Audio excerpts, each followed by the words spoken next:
Hello, this video is going to go over some of the very basic information about what atoms are, what's in an atom, and a little bit about how to look at the periodic table to know about atoms.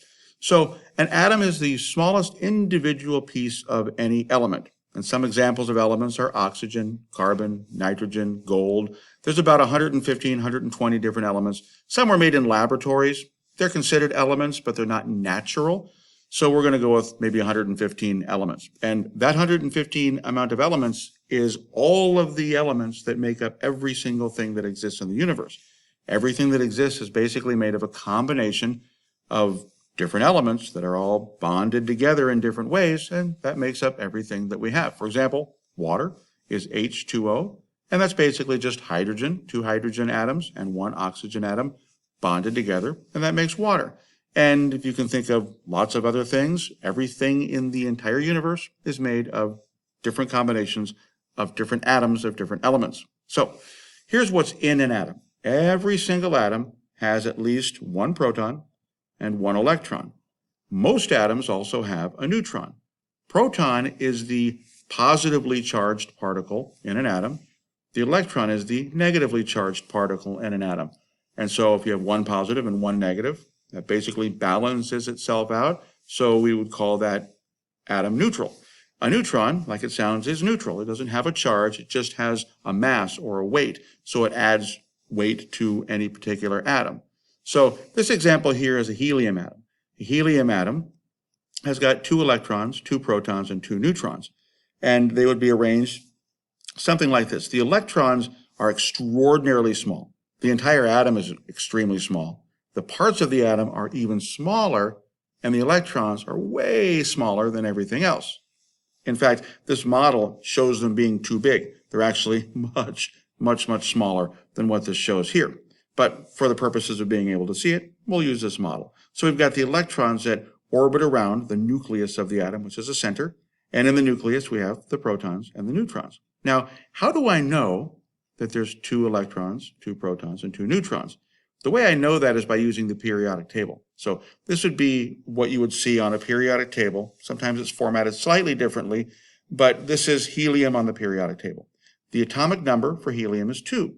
The atomic number is the number of protons in the atom. So every helium atom has 2 protons. Nicely, the number of protons almost always equals the number of electrons. So I know, just because the atomic number of helium is 2, that it has 2 protons and 2 electrons. That I know from this number right here. Now this He is called the atomic symbol. That means helium. Of course, the name is helium. Then I have this number here, 4.0026. This is called the atomic mass. This is the number that helps me figure out how many neutrons are in the atom. This 2 right here tells me there's 2 protons and 2 electrons. Electrons are so small that they barely weigh anything. They almost don't even have a mass. So how I figure out how many neutrons are in the atom, I just round this number, 4.0026, round it to 4, and then go 4 minus 2 equals 2. So that means there's 2 neutrons, because if the entire mass of the atom is about 4, and 2 of that mass is the protons, well, the other 2 has to be the neutrons, and therefore I know there's 2. So I've got 2 neutrons, 2 protons, and 2 electrons. So let's look at some other atoms. This would be hydrogen on the periodic table. It's got an atomic number of 1, which means there's 1 proton and 1 electron. H is the atomic symbol, it's hydrogen, and then the atomic mass is 1.008. I'll round this to 1, and then go 1 minus 1 equals 0.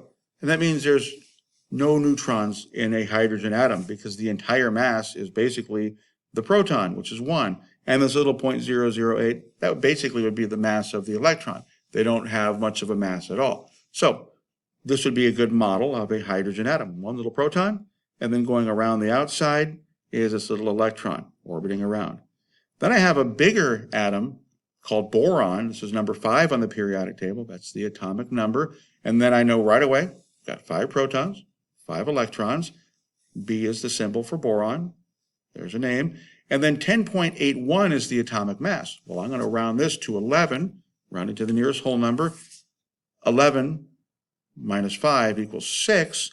That means that I have 6 neutrons in this atom.